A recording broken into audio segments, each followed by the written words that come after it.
বাংলাদেশ ভারত প্রতিবেশী দুই দেশ। ক্ষমতার পালা বদলে বাংলাদেশের সাথে ভারতের সম্পর্কের টানাপোড়েন শুরু হয়। আবার এই পালা বদলে ভারত একতরফাভাবে বাংলাদেশিদের ভিসা বিধিনিষেধ করে দেয়। এবার ভারতীয়দের ভিসা সীমিত করেছে বিশ্বের অনেক দেশ। সম্প্রতি বাংলাদেশও ভারতীয়দের ভিসা সীমিত করে দিয়েছে। বিশ্বের কোন কোন দেশ ভারতের এই ভিসা সীমিত করল, জানাবো তার বিস্তারিত। আর ভারতের দিল্লিতে ভিসা প্রসেসিং সার্ভিস সংস্থা নিয়ে ভারত এতদিন যে গেম খেলতো তাও চলে যাচ্ছে ভারতের কাছ থেকে, সরে যাচ্ছে বিএসএফ সেন্টারও। এতে করে ভারত নিজেই চরম বিপাকে পড়তে যাচ্ছে। এসব বিষয়ের বিস্তারিত জানতে চোখ রাখুন এই প্রতিবেদনে। বাংলাদেশের প্রতিবেশী দেশ ভারত। তিন দিক থেকে দেশটির সাথে বাংলাদেশের সীমানা রয়েছে। একইভাবে বাংলাদেশের সাথে ভারতের পণ্য আমদানিও হয় বেশি, বিশেষ করে নিত্যপণ্য। আবার বাংলাদেশের উন্নয়নে ভারতের বিনিয়োগও নেহাত কম নয়। গেল আওয়ামী লীগ সরকারের আমলে ভারত নির্ভর হয়ে পড়েছিল বাংলাদেশ। তবে শেখ হাসিনা সরকারের পতনের পর নানা পরিবর্তনের মতো এখানেও কিছুটা ভিন্নতা দেখা যাচ্ছে। বাংলাদেশ সম্পর্কে খানিকটা হলেও ভাটা পড়েছে, আভাস পাওয়া যাচ্ছে সম্পর্কের নতুন রসায়নের। ভৌগোলিক আয়তনের বিচারে দক্ষিণ এশিয়ার বৃহত্তম এবং বিশ্বের সপ্তম রাষ্ট্র ভারত। সুপ্রাচীন কাল থেকেই ভারতীয় উপমহাদেশ অর্থনৈতিক সমৃদ্ধি এবং সাংস্কৃতিক ঐতিহ্যের জন্য সুপরিচিত। অন্যদিকে জনসংখ্যার বিচারে এটি বিশ্বের সর্বাধিক জনবহুল রাষ্ট্র। 28 প্রদেশের এই দেশটি পৃথিবীর বৃহত্তম গণতান্ত্রিক রাষ্ট্র হিসেবে প্রসিদ্ধ। ভারতের পশ্চিম সীমান্তে পাকিস্তান, উত্তর পূর্বে চীন, নেপাল ও ভুটান এবং পূর্বে বাংলাদেশ এবং মিয়ানমারের অবস্থান রয়েছে। অন্যদিকে ভারত মহাসাগরে অবস্থিত শ্রীলঙ্কা, মালদ্বীপ এবং ইন্দোনেশিয়ার অবস্থান। পাকিস্তানের সাথে ভারতের দা মাছের সম্পর্ক, তেমনি এবার চীনের সাথেও উত্তেজনা বিরাজের খবর পাওয়া যায়।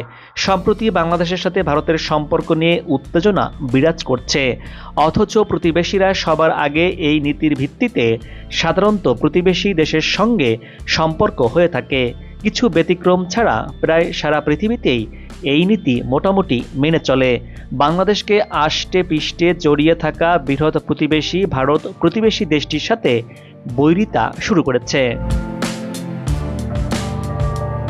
শুধু বাংলাদেশ না, ভারত তার কোনো প্রতিবেশীর সঙ্গেই স্বাভাবিক সম্পর্ক রাখতে পারছে না। এসব দেশের সীমান্তে অথবা কূটনৈতিকভাবে কোনো না কোনো প্রকারের ঝামেলা লেগেই রয়েছে ভারতের। সবশেষ ভারতের অন্যতম প্রতিবেশী বাংলাদেশে সরকার পরিবর্তনের জেরে ভারত অহেতুক তার সঙ্গে সম্পর্ককে নেতিবাচক করে রেখেছে বলে মনে করছেন বিশ্লেষকরা।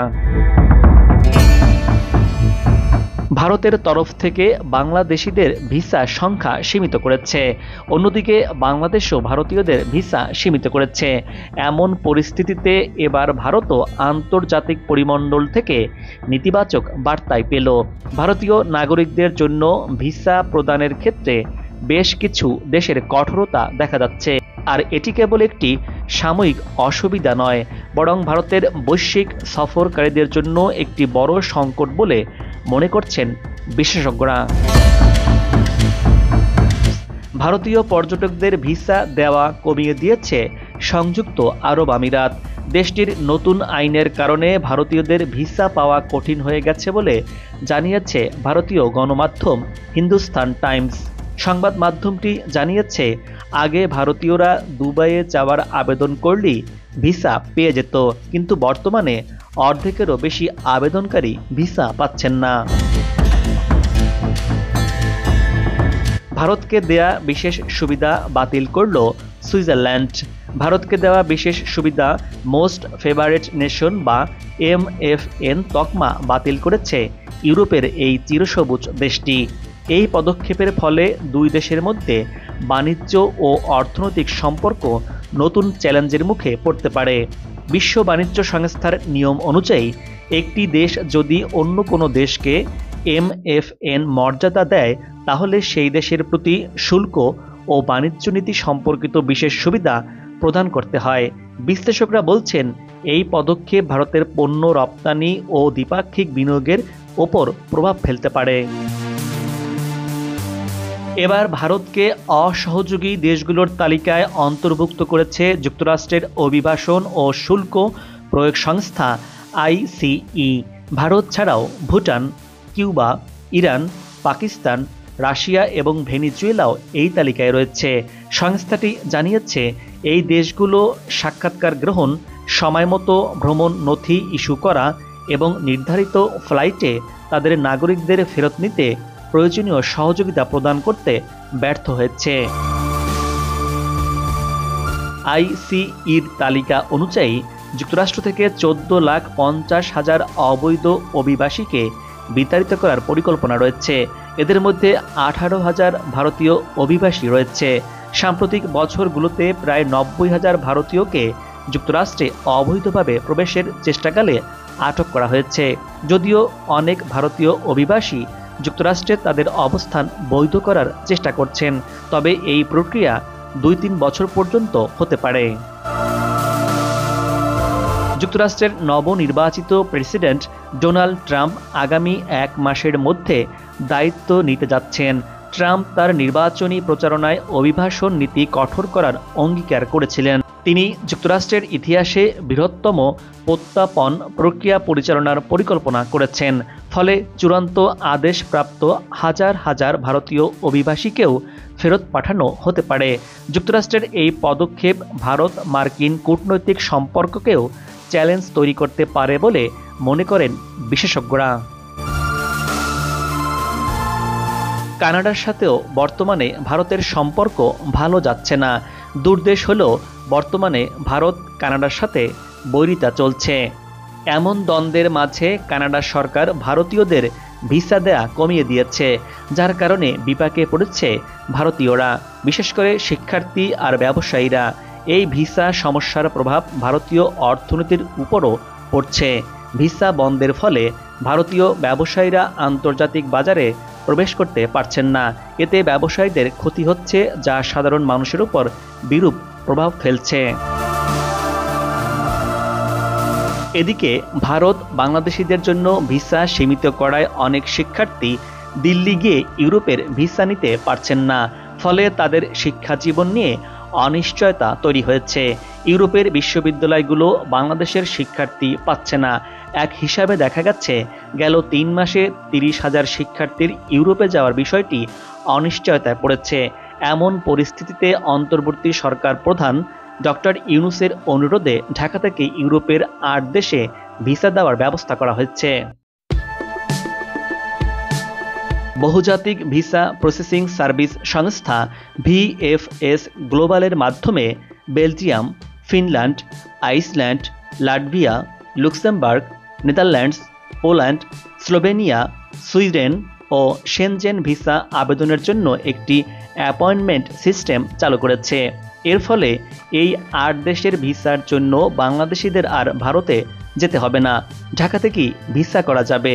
আবার বুলগেরিয়া বাংলাদেশিদের জন্য ভিসা সেন্টার ইন্দোনেশিয়া ও ভিয়েতনামে স্থানান্তর করেছে। বাংলাদেশিদের জন্য ইউরোপীয় ইউনিয়নের সদস্য রাষ্ট্রগুলোর ভিসা সেন্টার দিল্লি থেকে সরিয়ে ঢাকা অথবা প্রতিবেশী অন্য কোনো দেশে স্থানান্তরের অনুরোধ জানিয়েছেন প্রধান উপদেষ্টা ডক্টর মোহাম্মদ ইউনূস। ইউর কূটনীতিকদের সঙ্গে বৈঠকে এ অনুরোধ করেন তিনি।